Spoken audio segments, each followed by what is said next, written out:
faixa de música que começa esse vídeo é o refrão de Vegas, interpretada por Doja Cat e presente na trilha sonora do filme Elvis. A música denuncia a apropriação realizada pelo dito rei do rock.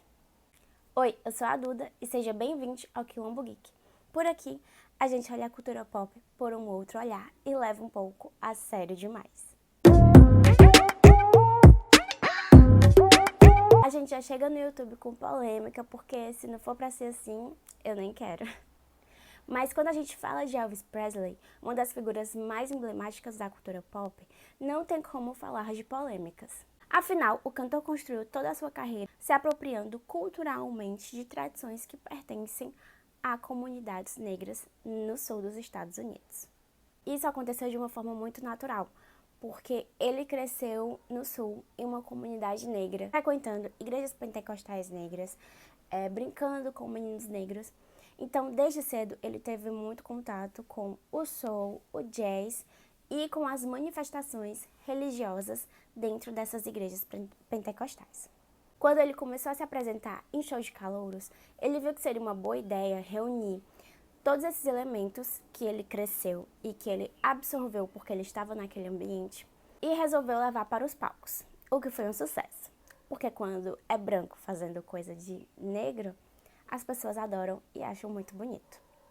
Mas esse fenômeno tem um nome, e é a apropriação cultural. Mas antes da gente definir exatamente o que é esse termo, vamos esclarecer os fatos sobre o que é apropriação e o que é cultura. Bom, a cultura pode ser definida como um conjunto de práticas, símbolos e valores que um grupo compartilha entre si. E a apropriação, como o nome bem diz, é quando você toma para si algo de alguém. Enfim, é quando você toma para si alguma coisa. Ou seja, a apropriação cultural é quando você, que não pertence a uma outra determinada cultura, toma para si elementos dessa cultura, esvaziando os significados dela, porque você não pertence àquela cultura. Então, você não entende as lutas, os valores que perpassam aqueles elementos. Então, para tomar o exemplo do nosso amigo Elvis, que é o tema do vídeo, quando ele passa a fazer performances que casam mais com o jazz, que casam mais com o soul, e traz os elementos do evangelho pentecostal, das manifestações pentecostais para o palco, ele acaba esvaziando uma série de lutas que estão presentes nesses elementos. Porque as pessoas vão olhar e vão achar, olha que sexy, olha que bonito, mas ninguém vai lembrar, pelo menos não assim, que bateu o olho, principalmente os brancos, não vão lembrar que esses elementos existem porque são elementos que fizeram parte da resistência da população negra. O jazz surge ainda na época da escravização, como uma forma da população negra que estava sendo constantemente desumanizada de se manifestar. O soul já surge mais tarde, durante a década de 50, e é um importante elemento na luta pelos direitos civis lá nos Estados Unidos.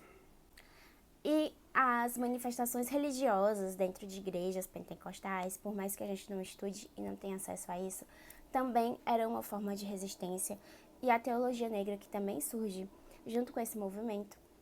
Então, quando Elvis vai lá na Rua Bill, que é uma rua que ele frequentava muito, como o filme do Baz Luhrmann bem ilustra, um local frequentado majoritariamente por pessoas negras, que tinha ali o seu modo de viver, que era diferente, que era perpassado por todas essas culturas e tradições, e ele observa tudo com um certo encanto, e ele passa a trazer o que ele observa dentro do palco e no seu modo de viver ilustrado pela imprensa. É como se ele dissesse que, tipo, olha que linda essa luta de vocês, muito legal, mas eu vou pegar aqui emprestado, tá, pra usar no palco, porque as pessoas estão gostando, porque isso dá audiência, e a luta de vocês fica com Deus, fica aí na conta de quem quiser. E aí um dos grandes problemas com Elvis é que ele acaba não só invisibilizando as questões raciais em torno desses elementos, como também acaba invisibilizando figuras que foram muito importantes dentro do estilo do rock, que foram até mesmo pioneiras nesse gênero musical, mas que ficaram para escanteio porque as pessoas estavam muito deslumbradas com Elvis, e até hoje a gente vê matérias, a gente vê pessoas se referindo a ele como rei do rock, Quando a gente sabe que ele não foi o pioneiro e que houveram outras figuras muito mais importantes e que não tiveram seus devidos créditos por causa do deslumbre com o Elvis. Porque no fim ele tinha o essencial, que era ser um rapaz branco. E a história, por exemplo, de Rosetta Sharp, que foi de fato quem criou o rock, que foi quem introduziu a guitarra dentro da música e começou a usá-la e iniciou o movimento desse gênero musical que hoje é tão diverso e ainda tão incrível. E também o Little Richie, que se vestia de um modo super extravagante, que foi copiado pelo Elvis e que até hoje tem músicas suas muito famosas que são atribuídas ao dito rei do rock.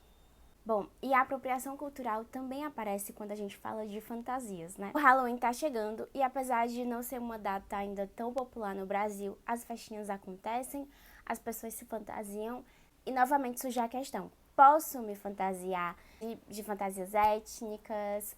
Posso fazer um blackface? Mas um episódio que ilustra muito bem a problemática disso é o episódio de Halloween da 4ª temporada de Superstore. Confira um pedacinho aí. Why Amy's allowed to wear a mustache, but I can't wear my dreadlocks. And I can't wear a grass skirt and coconut boobs. Let her wear the coconut boobs, you monsters. It's because those costumes objectify a whole culture. I am not dressed as an Italian. I am dressed as a character who happens to be Italian. Como a personagem da América Ferreira afirma, a Amy, tudo bem ela se fantasiar de Mario, porque ele não está representando elementos da cultura italiana. Dessa forma, ele não está esvaziando elementos da cultura italiana. Diferente da fantasia da Cheyenne, de Ula, que além de tirar o significado dos valores dessa tradição para o povo havaiano, hipersexualiza ainda mais e objetifica a Ula, né? Enfim, espero que esse vídeo tenha ajudado a escurecer e entender por que a apropriação cultural é tão problemática. Vou ficando por aqui, mas não se esquece de curtir, comentar e compartilhar o vídeo com os amigos. Ah, e lembra, cultura pop sob um outro olhar é só aqui, no Quilombo Geek.